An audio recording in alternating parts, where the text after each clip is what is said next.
Então vamos ver a cultura como beleza da criação. Então o Pai Eterno impregnou-nos com a sua imagem e semelhança, tornando-nos capazes de pensar, criar e comunicar-nos uns com os outros e com Ele próprio. Então nós somos criados à imagem e semelhança de Deus. Isso não quer dizer que o nosso corpo se pareça com Deus. Não é essa parte física, externa que se parece com Deus. Se fosse, imagine, cada um tem uma aparência. Como é que todos iam se parecer com Deus se cada um tem uma aparência diferente? Se cada povo aí tem uma cor diferente, o jeito nos olhos diferente, cabelo diferente, pele diferente, cor da pele, tudo diferente. Então não é a parte exterior que se parece com Deus. Então a imagem e semelhança aqui quer dizer que nós somos criados com a essência de Deus. Nós somos criados para sermos santos, irrepreensíveis. Fomos criados para nos comunicarmos diariamente com Deus, todo o tempo. Fomos criados com uma boa moral, um bom costume, boa cultura, com tudo. Deus nos deu. O problema é que o pecado nos distancia de Deus, nos afasta de Deus. Nos afasta do objetivo de Deus. Mas nós devemos olhar para Cristo, que é perfeito, imitarmos a Cristo e nos aproximarmos cada vez mais de Cristo. Porque Ele é a perfeição. E Ele é o jeito que Deus quer que nós sejamos. Jesus sempre foi a imagem e semelhança de Deus, enquanto homem aqui na terra, pois Ele é Deus mesmo. Então Jesus disse para os seus discípulos: Senhor, mostra-nos o Pai. Ele disse: mas como mostra-nos o Pai? Se eu estou há tanto tempo convosco, vocês estão dizendo: mostra-nos o Pai? Quem vê a mim, vê o Pai. Então Jesus está dizendo: eu sou a imagem e semelhança de Deus. Deus é Espírito. Então entendamos a palavra de Deus. Então quando nós cuidamos da terra, quando nós cuidamos da nossa família, dos nossos negócios, tudo isso, nós estamos passando uma cultura para a geração que nós estamos vivendo. Então nós temos uma comissão cultural de Deus. É Deus que nos inspira a passarmos uma cultura bíblica, a passarmos uma cultura divina. Da maneira de nos comportarmos na nossa sociedade em que nós vivemos, que nós estamos inseridos. Então nós devemos aí servir ao próximo, amar o nosso próximo. Isso será uma boa cultura. Vamos ver aí, a queda manchou a cultura comum. Então a Bíblia afirma que o pecado subjugou a humanidade, comprometendo toda a criação de Deus. Por isso, então, a criatura geme e espera por sua redenção. Então nenhuma cultura hoje é totalmente perfeita, porque tem a influência do pecado nessa cultura. E o principal erro, o principal defeito da cultura humana é adorar a criação ao invés de adorar o Criador. Então quando alguém, por exemplo, prega muito bem, nós damos mais valor ao pregador do que o que ele pregou, que é a palavra de Deus. Nós damos mais valor à pessoa do pregador do que à pessoa de Deus. Nós estamos mais preocupados com o horário que vai terminar a pregação do que esperarmos a presença de Deus, a manifestação de Deus após a pregação. Nós estamos mais interessados num cantor, numa cantora, do que na presença de Deus que esse cântico deveria trazer. Então, sempre quando nós valorizamos mais a criatura do que o Criador, nós estamos, então, passando uma cultura antibíblica. Nós estamos vivendo de uma maneira que não é do agrado de Deus. Quando nós colocamos, por exemplo, uma pessoa como Maria, ou como Pedro, ou como João, no mesmo patamar que Jesus, ou até mais importante que Jesus, nós estamos fazendo o quê? Estamos passando uma cultura antibíblica, estamos colocando a criatura acima do Criador. Estamos colocando uma pessoa que não morreu por nós na cruz, que não veio do céu. Nós estamos colocando essa pessoa acima de Jesus, que é Deus, que veio do céu, que nasceu como homem aqui na terra, que deu a vida por nós na cruz. Já pensou que coisa absurda? Colocamos uma pessoa nascida na terra acima do próprio Deus. Isso é um absurdo. Isso é uma cultura antibíblica, influenciada por Satanás.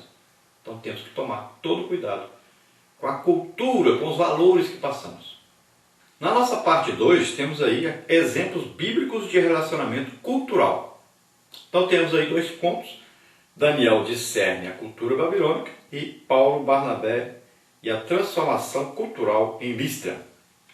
Então primeiro aí, Daniel discerne a cultura babilônica. O Império de Babilônia era singular em belezas artísticas, arquitetônicas, literárias e científicas. Indaga aí retoricamente o rei Nabucodonosor. Não é esta grande Babilônia que eu edifiquei para a casa real? Então veja bem, a cultura babilônica ela era espalhada por toda a terra naquela época. Então um império muito grande, muito poderoso, muito rico, e a sua cultura passou para toda a parte naquela época.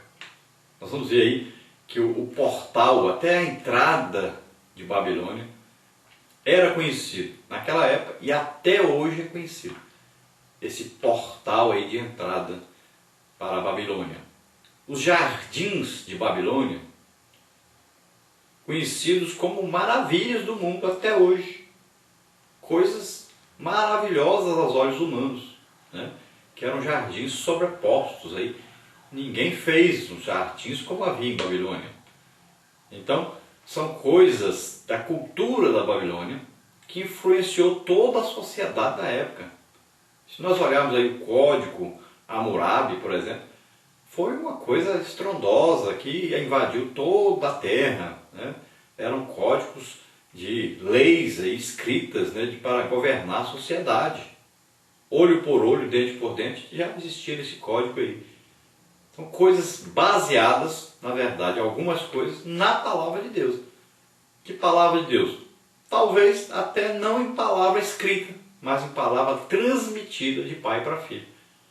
Então, são coisas, muitas coisas até boas, outras coisas muito más, que eram influenciando as pessoas aí para adorar a deuses, né? A cultura babilônica. Então existiam coisas boas e coisas ruins, mas uma cultura que influenciou o mundo inteiro de sua época. E veja bem que Daniel viveu nessa sociedade que era corrompida por adoração a deuses, até as comidas eram oferecidas a deuses, e Daniel não se corrompeu, era um homem íntegro, e um homem que sempre estava orando, foi um exemplo na cultura de Deus, no meio daquela cultura satânica. Veja o caso de Sadraque, Mesaque e Abednego também, que não se corromperam, não se dobraram diante da imagem do rei, não se corromperam, foram capazes de arriscar suas próprias vidas para que a cultura de Deus prevalecesse. Então foram homens que influenciaram a cultura. Eles não enfrentaram dizendo que era diabólica e nada, nem mataram ninguém por causa da cultura de Deus, mas eles influenciaram de maneira mansa, humilde, arriscando suas próprias vidas. Eles foram exemplo no meio de uma sociedade corrupta. Então nós estamos vivendo no meio de uma sociedade corrupta, onde as pessoas vivem aí dando gorjetas para guardas, né? Onde as pessoas aí compram favores, onde as pessoas furam fila. Então vamos ser diferentes, vamos passar a cultura de Deus, de honestidade, de humildade, vamos passar em uma cultura de moral, de bons costumes, vamos passar uma cultura diferente. Vamos ver se a gente conserta essa parte de corrupção. Nosso país está uma corrupção tremenda em todas as áreas, em toda parte, e chegou até da igreja isso. Temos que tomar cuidado com isso e temos que dar um basta nisso. E quem é que vai dar o exemplo para a sociedade? A igreja. Todos os filhos de Deus na terra, então, vão se comportar de maneira correta e vão combater esse mal. E assim a sociedade será transformada, pelo menos uma grande parte dela. Então veja bem que Daniel influenciou tanto a cultura na Babilônia, que o Deus de Daniel passou a ser reconhecido tanto pelo rei Nabucodonosor, como pelos reis posteriores, e todos na Babilônia sabiam agora que existia um Deus, o Deus de Daniel. E também o Deus de Sadraque, Mesaque e Abednego, o mesmo Deus. Veja bem que eles não conheciam, mas passaram a conhecer. Acharam que o Deus de Daniel, dos hebreus, era fraco, havia sido vencido. Só que ali eles viram o grande poder desse Deus, que ele condenava o pecado, que ele julgava a nação, que era dele, mas ele julgava devido ao pecado, condenava, mas também era um Deus que os protegia, os livrava do mal. E era um Deus todo-poderoso sobre todos os outros poderes, ele prevalecia. Então passou a ser conhecido como o Deus de Daniel em toda a nação babilônica, em todo o mundo. A história de Daniel é conhecida por toda parte. Agora vamos ver aí Paulo, Barnabé e a transformação cultural em Listra. Então na província romana da Galácia havia uma cidade chamada Listra.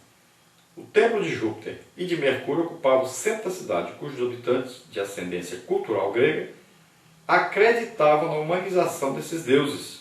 Então naquela cidade tinha uma cultura ali, que acreditavam que dois deuses, acreditavam em vários deuses, mas acreditavam então que dois deuses haviam descido à terra e deram a incumbência a um casal na terra de cuidar da sua casa, de um templo dedicado a eles.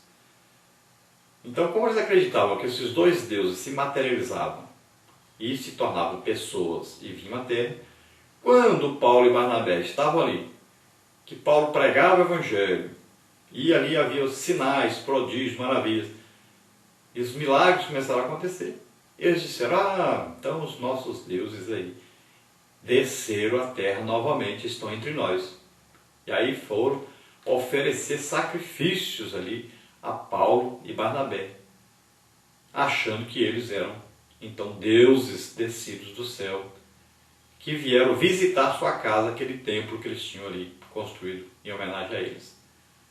Então veja só que Paulo e Barnabé então rasgaram suas vestes, demonstrando então o erro terrível que eles estavam cometendo, e disseram para eles não fazerem aquilo, que eles serviam ao Deus verdadeiro, Deus dos deuses, o Deus superior, o Deus criador de toda a terra. Então o Deus que não tolerava a idolatria. E é interessante que, como ali havia então um templo dedicado a esses deuses, Paulo e Barnabé abriram ali um templo dedicado então ao Deus verdadeiro, né? Ali que foi criada a Igreja de Jesus Cristo. E ali essa igreja floresceu e deu muitos frutos. Então nós somos responsáveis por transformar então a sociedade que nós vivemos. Então, por exemplo, você vai pregar para os índios. Que os índios andam nus. Que os índios acreditam em feitiçaria, tem lá um feiticeiro. Que os índios matam as crianças que nascem com defeito. O que você vai fazer? Você vai ensinar para eles a palavra de Deus, o que Deus quer que eles façam, como eles devem viver, o que está errado na cultura deles, o que está contra a palavra de Deus, o que está na cultura deles e que é contra a palavra de Deus, que ofende a Deus.